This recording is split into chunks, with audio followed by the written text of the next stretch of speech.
Então, olá, boa noite a todos. Sejam bem-vindos ao Seminário de Pesquisa em Parasitologia do Laboratório de Parasitologia da Faculdade de Medicina de Jundiaí. Meu nome é Gabriela e eu vou ser a mediadora da apresentação de hoje. Como já foi dito nos nossos encontros anteriores, esse seminário é um grupo de estudos proposto pela professora doutora Juliana Quero Reimão, a nós que somos suas orientandas de mestrado. O objetivo atual desse grupo é discutir os capítulos do livro Toxoplasmose e Toxoplasma gondii, de Vanderlei de Souza e Rubens Belfort Jr., para aprofundar os nossos conhecimentos sobre esse tema. Porém, como somos um grupo pequeno, a professora Juliana sugeriu convidar outros estudantes e colegas, e isso resultou no seminário de pesquisa em parasitologia que presenciamos atualmente. Hoje, a apresentadora do seminário será a Clarissa Fernanda de Menezes Pinto, e o tema será sobre toxoplasmose ocular. A Clarissa é formada em Ciências Biológicas pela Universidade Paulista, possui especialização em Parasitologia Médica pelo Instituto Adolfo Lutz e atualmente é mestranda em Ciências pela Coordenadoria de Controle de Doenças. Antes de passar a palavra para a Clarissa, gostaria de relembrar a todos que, como se trata de um grupo de estudos, não haverá espaço para pergunta no final da apresentação. Porém, caso necessário, os participantes podem enviar suas dúvidas pelo chat com nome completo e e-mail, que nós encaminharemos para a apresentadora responder posteriormente. Peço também a gentileza de que todos mantenham câmeras e microfones desligados durante a apresentação. A lista de presença será passada virtualmente pelo chat, não esqueçam de preencher corretamente. O certificado será emitido ao final das 16 semanas do seminário, desde que o participante possua 75% de presença. Clarissa, muito obrigada pela participação, é um prazer recebê-la no nosso grupo e fique à vontade para iniciar sua apresentação. Bom, primeiramente, boa noite, agradeço muito por terem me aceitado, já disse e repito, é uma honra poder participar do grupo de estudos de vocês. Como a Gabriela comentou, atualmente eu faço meu mestrado pela CCD, né, que é a Coordenadoria de Controle de Doenças, porém a minha prática é no Laboratório de Novos Fármacos para Doenças Negligenciadas. Lá nós não mexemos com toxoplasmose, porém, pela especialização eu mexi bastante e, bom, espero que seja compatível com o nível de apresentações que tem tido aqui, que foram todas muito maravilhosas. Bom, para dar início à temática, os autores eles trazem umas informações iniciais para situar os leitores acerca do tema. Tem-se que a toxoplasmose ocular, que eu vou deixar como TO, tá? Ela é responsável por aproximadamente 50% do total de uveites no país. Basicamente ali entre a faixa etária de até os 16 anos. Mas, fora do país, ela pode ser até de 25% de prevalência. Conforme a idade vai passando, essa prevalência ela tende a aumentar, né? E ela afeta o olho de forma sistêmica, ou seja, ela contamina o sangue, porém, com o passar do tempo, pelo parasito se deslocar pelo corpo, acaba atingindo outras partes do corpo, como no caso dos olhos. Isso pode ter ligação com fatores imunológicos e também tem a ver, como eu já falei, com a idade, mas também ao longo do tempo, porque cada indivíduo reage de uma forma à infecção. Então, acaba que desenvolver ou não a toxoplasmose ocular depende muito de todos esses fatores. Geralmente, a primeira lesão ela não é tão visível, né, quanto as fotos que nós estamos acostumados a ver. Ela costuma ser autolimitada e assintomática. Porém, os cistos, eles podem atingir o sistema nervoso central, ou ele vai ter como foco a retina, e ele ainda pode se reativar ao longo do tempo, né, provocando as recidivas. Aí eu trouxe aqui uma foto para mostrar mais ou menos onde que a doença costuma acometer. Ela acomete entre a retina e a coroide, por isso o nome da lesão é retinocoroidite. Porém, ela pode pegar boa parte dos olhos, dependendo do nível da lesão. Ela é focal, né? Necrosante, acaba sendo unilateral, raramente vai pegar os dois olhos, a não ser que a pessoa tenha algum problema, né, alguma imunodeficiência. Ela é granulomatosa e também é exudativa.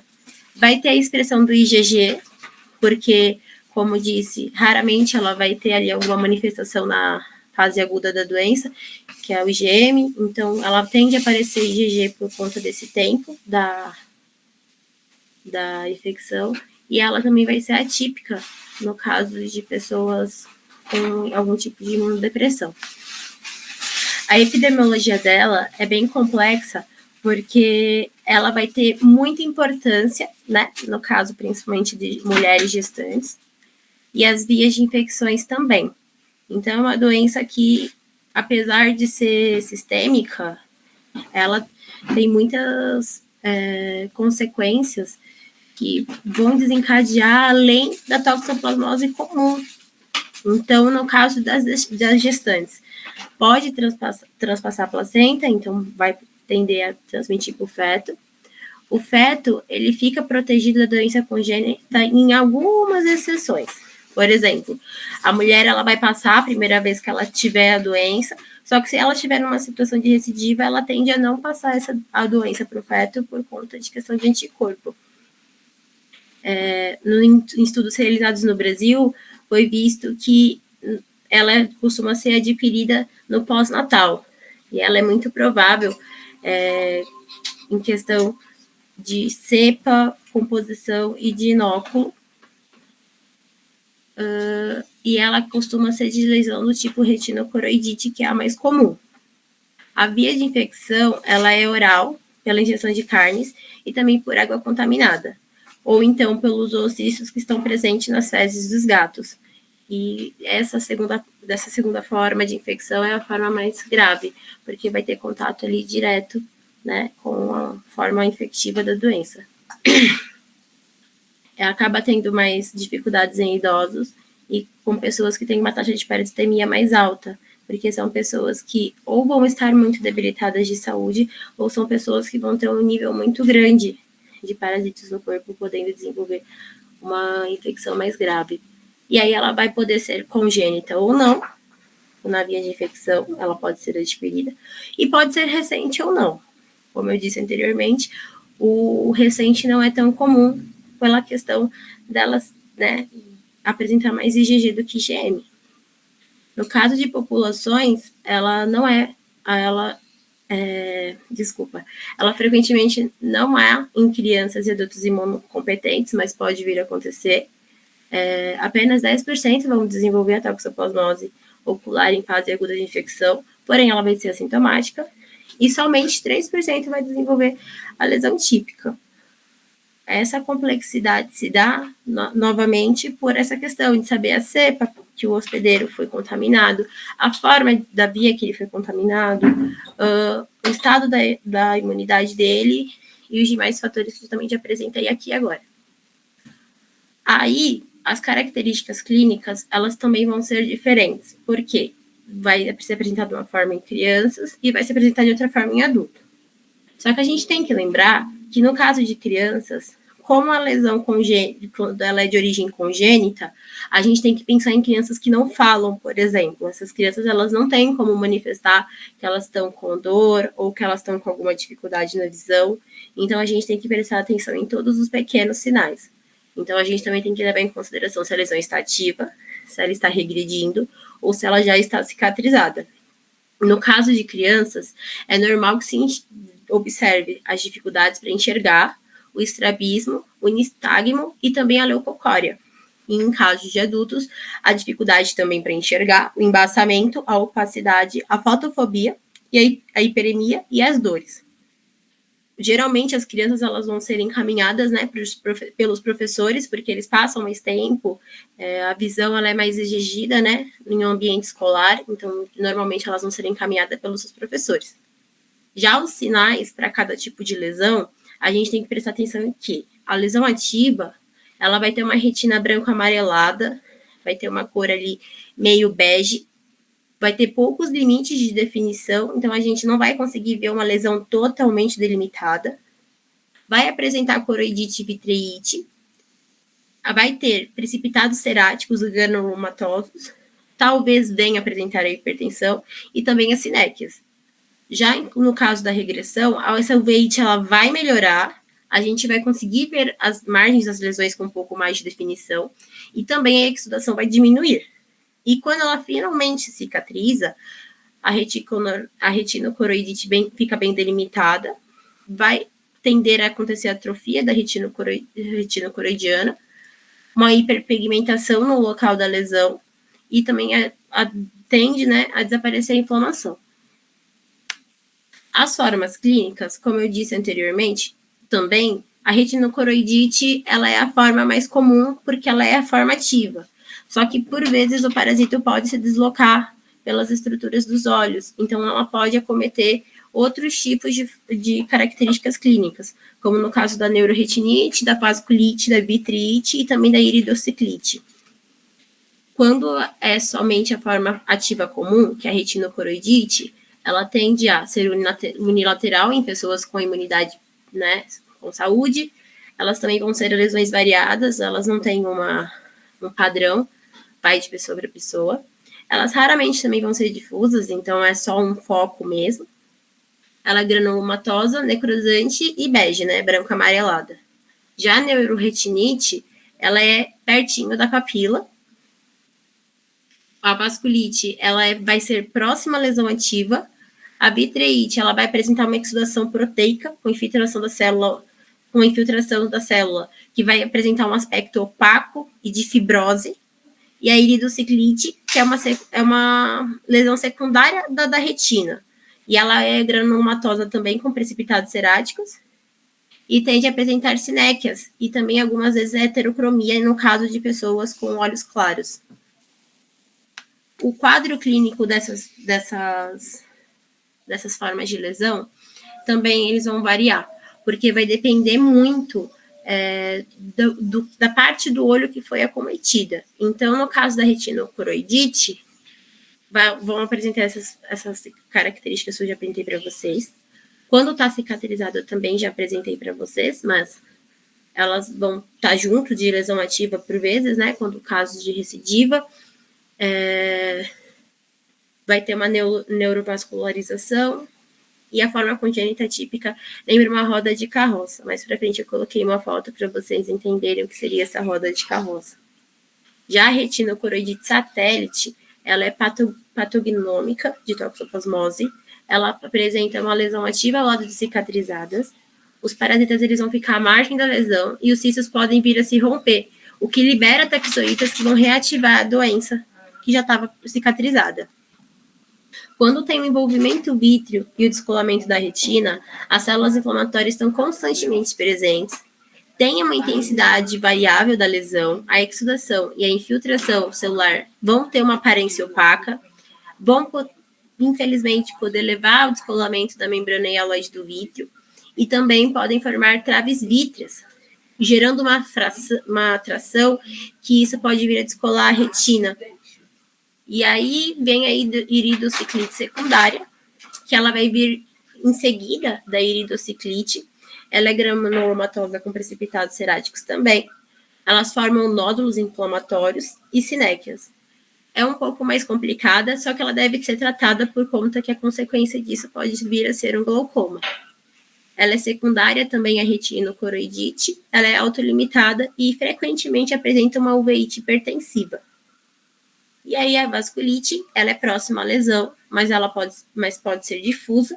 A flebite forma edemas na retina, exudato, hemorragia e obstrução venosa. E a arterite forma placas brancas sobre a artéria, diminuindo a luz arteriolar. A neuroretinite é uma retinocoroidite que está perto da papila. Leva ao defeito do campo visual, lembra uma papilite pura com queda da visão, leva ao edema da papila, a hiperemia e também as hemorragias superficiais. Já a forma de papilite, que é a neurite óptica, ela não vai apresentar retinocoroidite nem neurite, só que ela chama atenção porque é quando a toxoplasmose ocular chega, de alguma forma, no sistema nervoso central, fazendo com que a doença, então, se alastre e fique mais grave. Então, acontece a heterocromia da íris também, que, como eu falei para vocês, as pessoas de olho claro. Ela é uma toxoplasmose junto com ciclite. A retinocoroidite antecede a ciclite em alguns meses. Então, ela é uma lesão que vai ser um pouco extensa. Os olhos apresentam umas lesões que podem ser de recidivas, geralmente elas são inativas, quase sempre são unilaterais, por isso que causa heterocromia, e as íris claras, como eu disse, vão se desenvolver heterocromia, e as íris castanhas vão mudar de cor, mas de uma forma mais discreta, porque como é mais escura, a hiperpigmentação não vai ficar tão evidente. No caso das pessoas com AIDS, né, que quando o HIV vai provocar a doença, a toxoplasmose ocular ela vai ser atípica. Então, ela vai ter diversas formas. Ela não vai ter esse padrão como as outras lesões que eu citei para vocês. Ela vai também querer atingir os 2 olhos. E mesmo que a pessoa apresente os linfócitos TCD4 acima de 300 células, que é considerado, né, um nível bom de saúde para quem tem essa doença, ainda assim a toxoplasmose pode vir a cometer. Por isso que é muito importante, quando uma pessoa apresenta toxoplasmose, já fazer o exame de AIDS, caso a pessoa não tenha nenhum diagnóstico confirmado, porque uma pode vir acompanhada da outra. E aí, como ela pode ser congênita ou adquirida, nós vamos ter 4 formas de toxoplasmose ocular em relação à época em que ela ocorre, podendo então ser precoce ou tardia em ambas as formas. No caso da congênita, precoce, ela vai ser aquela retinocoroidite pura, uma ocular pura, não vai acometer também outra parte do corpo. Aliás, desculpa, ela vai cometer outras partes do corpo, porque ela é sistêmica, e vai acabar comprometendo o sistema nervoso central. Já a tardia não, a tardia é só realmente a ocular. Já no caso da adquirida, a precoce vai vir concomitante à infecção, e ela pode ser ocular pura ou também não. E a tardia também, da mesma forma, ela só vai ser ocular pura. Aqui eu trouxe para vocês a foto da roda de carroça, né? Porque o formato da hiperpigmentação, junto com os parasitos e junto com a cor branca amarelada, vai formar esse aspecto de roda. Quando é congênita, ela vai poder estar acompanhada de ulcerações sistêmicas. Elas são resultantes de infecções de pré-natal, apresentando logo após o nascimento ou também nas primeiras décadas de vida, lá entre os 10 primeiros anos ou então na segunda década. Tem-se que exista uma tétrade de sinais clínicos, que são a microcefalia ou anemcefalia, calcificações cerebrais e convulsões, calcificações ou convulsões com coriorritinite. Porém, ao longo dos anos, e com muitos estudos sendo feitos com crianças, percebeu-se que essa tétrade, elas são mais raras, porque é uma coisa mais subclínica, porque é muito difícil você diagnosticar uma toxoplasmose ocular, então não tem como afirmar com todas as letras que essa tétrade possa vir realmente a existir. Ela vai comprometer os 2 olhos, fica nesse aspecto de roda de carroça, e quando ela é tardia, o comprometimento também pode ser neurológico e psiquiátrico, já que vai chegar no sistema nervoso central. Quando adquirida, ela é assintomática, leve e vai passar despercebida pela pessoa. Ela vai acontecer depois da primeira infecção, ao longo do tempo, e vai conseguir ser... E aí não dá para diferenciar da forma congênita, porque como ela acontece ao longo do tempo, não tem como eu dizer se a pessoa nasceu com aquela doença e desenvolveu ao longo do tempo, ou então se ela adquiriu ao longo da vida. Então esse diagnóstico também fica um pouco mais complexo. Ela vai acometer somente um olho, tendo as lesões satélites, né? Quando são multifocais ou bilaterais, aí é que é necessário fazer a investigação de AIDS, que eu falei, ou então de tumores, porque já é uma condição atípica. A perda da visão, ela vai ser causada pela destruição da retina e também por complicações vetroretidianas, que requerem maior atenção na parte das crianças que não se comunicam, né? Porque se elas não são capazes de falar do incômodo que elas estão sentindo na visão, pode acabar passando despercebido por todos e, infelizmente, vir levar essas complicações mais graves. O diagnóstico, a gente tem que chamar atenção para o laboratorial, porém o laboratorial sozinho, ele não é capaz de agir. Então, a gente tem que pensar também no exame oftalmológico e também descartar outras formas de doenças, fazendo diagnóstico diferencial. No caso do laboratorial, a gente vai fazer uma sorologia, né, acompanhada de outros testes, porque, como eu disse, vai apresentar IgG? Vai, mas a gente não tem como garantir se o indivíduo está infectado de novo, há quanto tempo ele está infectado, a gente não pode confirmar que a toxoplasmose ocular existe, a gente não sabe se é só toxoplasmose comum e ainda não chegou, ele está com outro problema. O IgG ele pode estar baixo e o IgM ausente por conta desse longo tempo que a pessoa vai levar para desenvolver a doença.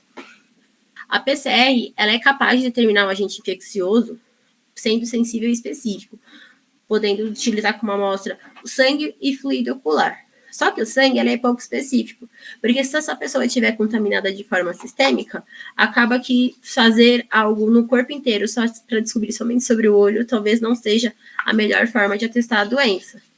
E a genotipagem e a sorotipagem, elas vão classificar as cepas e resistências, que pode ajudar bastante ali na hora do tratamento. E aí, conforme sendo, nós vamos também fazer o exame oftalmológico, que ele vai, então, ajudar a entender o histórico do paciente, saber se ele veio de uma região endêmica, saber se ele pôde ter algum tipo de contato, se foi através de gato, se foi através da mãe, enfim, das diversas formas capazes de se contaminar. Ele, através desse exame, vai compreender como que as lesões se deram e também como que as crises que essas lesões causam vão desencadear o problema no paciente. Vai conseguir fazer um estudo sobre a visão do indivíduo. Então, cores, nitidez, nistagmo, musculatura, as reações de pupila, pressão, todos esses parâmetros que são muito importantes para saber o nível de acometimento que a doença já chegou, esse exame é capaz de conferir para a pessoa. Nós também podemos fazer o exame de fundo de olho, porque é através desse exame que nós vemos a gravidade da lesão. E também a gente pode pensar em outros tipos de exame, principalmente de imagem, que são a retinografia, a tomografia, a angiofluorescinografia, a angiografia e a ultrassonografia. E aí, já para casos de pensar em diagnóstico diferencial, a gente tem que pensar em doenças infecciosas e não infecciosas. E da mesma forma dos sintomas, dividir isso em crianças e adultos, porque existem doenças, né, pré-natais, existem doenças neonatais, existem doenças adultas, a gente tem que considerar a questão de vacinação, a gente tem que considerar um monte de coisa. Então, a gente tem umas tabelinhas também para identificar quais são os principais diagnósticos diferenciais que a gente precisa pensar nesse momento. No caso das doenças infecciosas, rubéola, citomegalovírus, sífilis, herpes e tuberculose. E quando não infecciosa, o coloboma de retina e coroide, persistência de vítreo primário, hiperplásico, retinoblastoma e também a retinopatia do prematuro. Já crianças maiores e adultos já tem uma lista maior de doenças que podem ser consideradas. No caso, as infecciosas, rubéola, citomegalovírus, por conta da AIDS, sífilis, necrose retiniana aguda, candidíase, toxocaríase, cisticercose, paracoccidil micose, tuberculose e doenças não infecciosas.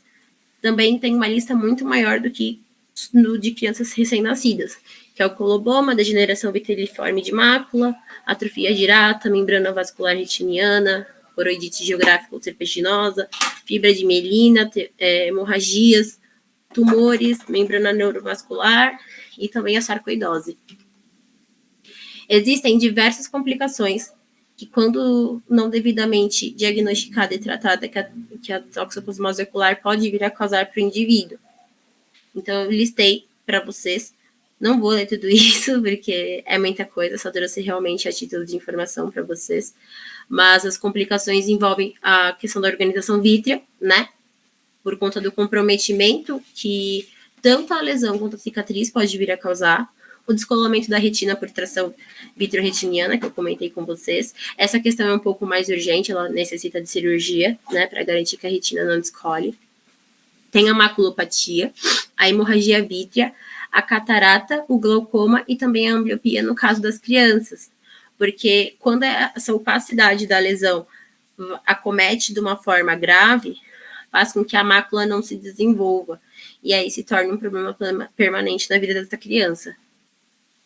O tratamento, então, ele é muito autolimitado, né? Mas é pensar que esse tratamento vai diminuir as crises e as complicações, só que ele também não vai ajudar num caso de recidiva, porque, né, como toda doença negligenciada, o tratamento ainda não é perfeito. Então, a gente vai tratar com agentes antitoxoplasmose, podendo ser associado com corticoides sistêmicos. O corticoide, quando ele está sozinho, ele leva à piora da toxoplasmose ocular. Então, é muito importante que uma anamnese seja bem feita para esse paciente para garantir que não cause somente a melhora, mas também não piore a situação dele. Então, a gente pode usar colírios, né, ou medicamentos de via oral, ou os dois juntos em associação, mas também pode pensar em algo como de vias intravítrea e pericular, que é um pouco mais invasivo, mas como eu disse, depende sempre da gravidade. Os colírios, eles vão ter atropina ou tropicamida na sua composição, para evitar sinecas e fotofobia. Os corticoides mais utilizados são a dexametasona e a prednisona, para diminuir essa inflamação dessa lesão. No caso dos recém-nascidos, mesmo quando eles não apresentarem nenhuma lesão, é importante pensar numa medicação específica. No caso dos adultos, é importante que as lesões sejam tratadas pelo comprometimento da visão. E os agentes antitoxoplasmas não vão eliminar os cistos. Então, é por isso que as recidivas podem vir a acontecer. Então, a gente tem que o melhor tratamento atualmente, de acordo com a clínica, é associar a pirimetamina junto com a sulfadizina de 4 a 6 semanas. Esse é o padrão ouro da toxoplasmose ocular. Só que, com o estudo sendo feito ao longo dos anos, viu-se que os efeitos colaterais podem ser reduzidos usando uma associação de sulfametoxazol com trimetoprim nesse mesmo tempo de 4 a 6 semanas. Então, a gente precisa fazer essa observação clínica, a medicação específica junto com o corticoide sistêmico e também pensar em colírios, como para questão midriático, ciclopédico e junto com o corticoide também. Os corticosteroides, eles vão ter efeitos colaterais porque as suas doses são muito altas e você vai ficar muito tempo tomando. Então, a gente tem que pensar em todas essas questões. Nos estudos dizem que não costuma levar a complicação no caso do tratamento da toxoplasmose ocular, mas é importante tomar cuidado com isso. Existem outras sugestões também de medicamentos, mas ainda assim a gente não consegue garantir totalmente a segurança dessas formas, somente com os estudos que se tem atualmente, que são as injeções de subtenonianas, de liberação lenta, que vão depositar no paciente a triancinolona, mas acabam favorecendo a proliferação dos parasitos. E também a clindamicina, mais o corticoide intravítrio, que já foi sugerido, já tem ali bons resultados, só que ele ainda também não foi liberado. No caso das recidivas, nenhum tratamento vai erradicar o parasita, então pode vir a acontecer outras lesões, principalmente lesões satélites, mesmo depois de cicatrizado. Então foi sugerida essa associação com sulfametoxazol e trimetoprim, tomando esse comprimido 3 vezes por semana, por pelo menos 18 meses, só que quando suspende o tratamento, percebeu que as recidivas voltam a acontecer e ainda ficam mais frequentes, porque essa associação, ela, de alguma forma, estimula o parasito. E as rupturas dos cistos, as reinfecções, a questão da autoimunidade, os imunocomplexos circulantes e a produção também de resistência do próprio hospedeiro precisam ser mais estudados para tentar resolver essas questões das recidivas, que são muito importantes. Bom, eu trouxe aqui a referência do livro, né, que nós estamos lendo, mas, no mais, era isso que eu tinha para trazer para vocês. Espero que tenham gostado e, mais uma vez, agradeço muito pela oportunidade.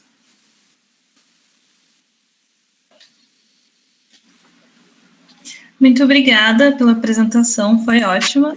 Várias pessoas elogiando aqui, reagindo. Foi isso, foi ótimo. Agradecemos também os participantes que estão vendo o seminário e nos vemos no próximo encontro. Boa noite a todos e bom fim de semana. Muito obrigada, boa noite a todos.